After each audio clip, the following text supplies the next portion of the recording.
कार्की रामेछाप नगरपालिका 1 को म मेयर साहबलाई र सम्बन्धित मेरो आफ्नै वडाको वडा अध्यक्षज्यूलाई प्रश्न राख्न चाहन्छु। यो भवन बनाएको कम्तीमा 10-15 वर्ष भइसक्यो, 10 वर्ष जति भइसक्यो। हजुर युद्धबहादुर कार्की हजुरसँग त मेरो सँगै छौँ नि कहिलेकाहीँ त। यो 10 वर्ष जति यो हस्पिटल बनेको, यो भवन बनेको भइसक्यो। यो भवनमा कहिलेकाहीँ बाख्रालाई घाँस झुन्याएको देख्छु, कहिले कुखुरा चराएको देख्छु हिँड्दा। यो भवनमा त्यति बेला हामीले जग्गा खोजिदिँदाखेरि के भन्ने सल्लाह थियो, तत्कालै एक्सरे मेसिन र एमबिबिएस डक्टर रहनेछन् यो भवन बन्ने बित्तिकै भन्ने कुरा रहेको थियो।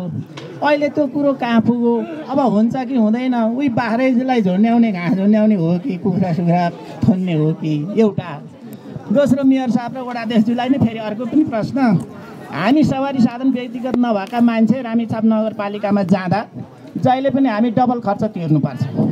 मनथली झर्ने, मनथलीबाट फेरि अर्को अटोमा जानुपर्ने, अटोबाट फेरि मनथली झर्नुपर्ने, अनि अर्को गाडी भए त्यसमा आउने, नभए हामी त्यही होटलमा खर्च गरेर बस्नुपर्छ। यो अन्त्य कहिले हुन्छ? त्यति बेला तत्कालीन मेयर साहब नरबहादुरले त भन्नुभएको थियो 2 करोड पैसा छुट्याएको छु यो नगर बस घुम्ते नगर बस चलाउने भनेर। अब त्यो बस उहाँ अब लगभग अब यो 4 वर्ष पनि बितिसक्यो। हामी जहिले पनि यो मारमा परेका छौँ। यो मार अब कहिलेसम्म रहन्छ? मेरो प्रश्न उहाँहरू दुईजनालाई मात्रै। लगायत सबै साथीहरूले सहरी यो सङ्घीय सहरी मन्त्रालय अन्तर्गत बनेको भवन हो।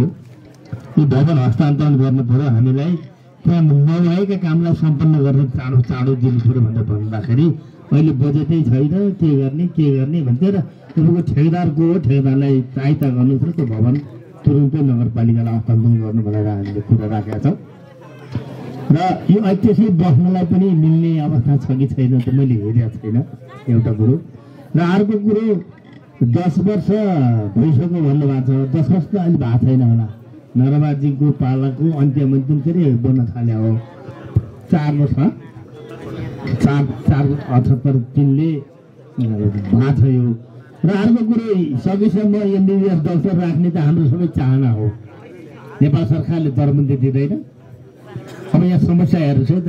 स्वास्थ्यमा जानुहोस् डक्टर चाहियो, पैसै चाहियो। सडकमा जानुहोस् पैसै चाहियो। खानेपानीमा जानुहोस् पैसै चाहियो।